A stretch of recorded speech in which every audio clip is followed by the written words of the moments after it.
The first kind of music I ever got into was I kind of seriously got into stuff like Simon and Garfunkel and the Beatles and everything when I was a kid.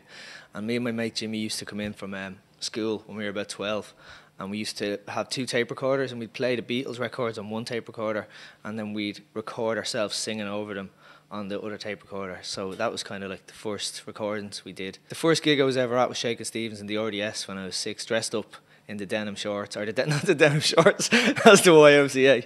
No, it was the denim like jacket and the denim trousers and the white shoes.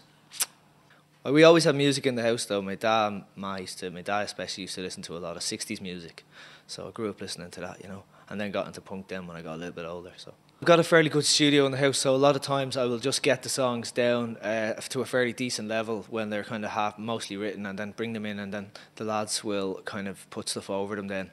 If they want. It took like 3 years, which is a long time to make an album, and the reason why it took so long was because I wanted to do it myself primarily, so I spent a lot of time learning how to use the technology to do it myself, and then also I wanted to really give it my best shot, so I spent a longer time writing the songs and went back over them a bit. So that's why it took so long, and it was I just felt like the two albums before that, when I listened to them, I felt a little bit like I could have done a lot better with them. So then I was trying to get away from that with this one, but to be honest, now when I listen to it, I still feel like I could have done it a lot better. So it's just you're just always moving on with the stuff, and like I've kind of, to me now, Ritual's already finished. Like I'm moving on already now to other shit. So.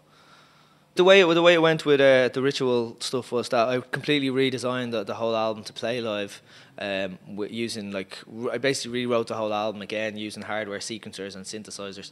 So it became a lot more energetic live than it is on record, and I think people tended to respond very well to the upbeat stuff, like the songs like "I Was a Man" and stuff like that, where it kind of goes off on a crazy kind of techno scenario. And that was good fun, but to be honest, I'm kind of bored of that now. And the new stuff is getting a lot. It's a lot more quiet, and I'm just excited about this now, and it's just a different thing again. I kind of look at it like you're always moving forward, and you have to kind of turn your back on whatever you're good at in a way to just keep going, because otherwise, I just have a very short attention span when it comes to that kind of stuff. If you're relying on that stuff, then you're dead. As an artist, you're dead. So in other words, the way I look at it is, if you're doing something different and you're moving forward, then you don't mind going back and playing the old thing. You got to keep things interesting for yourself. I toured with a band, not in a different world, where they were on the road for 18 months and they were playing the same set every night, same 10 or 11 songs every night, and that to me would just be there's just no, it's just you may as well be working in a factory putting biscuits into a box or something. This year there's nothing on the list that I hate, if you know what I mean, and there usually is one or two where you're going, oh man, that's useless.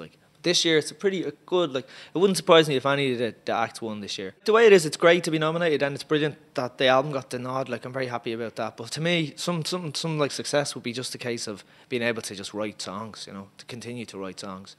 So in that sense, it's brilliant that it got the nod though, the album. I'm very happy and appreciative of that. We just end up becoming alcohols when we go on the road, just drinking every day. Some bands can go away and they don't drink and stuff. But for us, it's just full-on debauchery. If we start off eating a walnut salad or something, going, right, this time is going to be different, and then 2 days later, we're just pissed, eating battered sausages, going, every night. So that's something we have to watch, because it reminds me of where the Dubliners or something, kind of going around, these crazy, filthy Irish fellas, just stinking up the dressing room, robbing the main band's beer, so it's that stuff has to stop, I suppose. Last year we went over to London, myself and Maddie, and we had to bring all our equipment over on the ferry on two-wheel trucks, right? We had a Moog synthesizer, guitars, sequencers, everything on two-wheel trucks. So we went on the ferry from Dublin to Holyhead, and then we got the train from Holyhead to Chester or something, and we had to run across this railway bridge carrying two huge two-wheel trucks, right?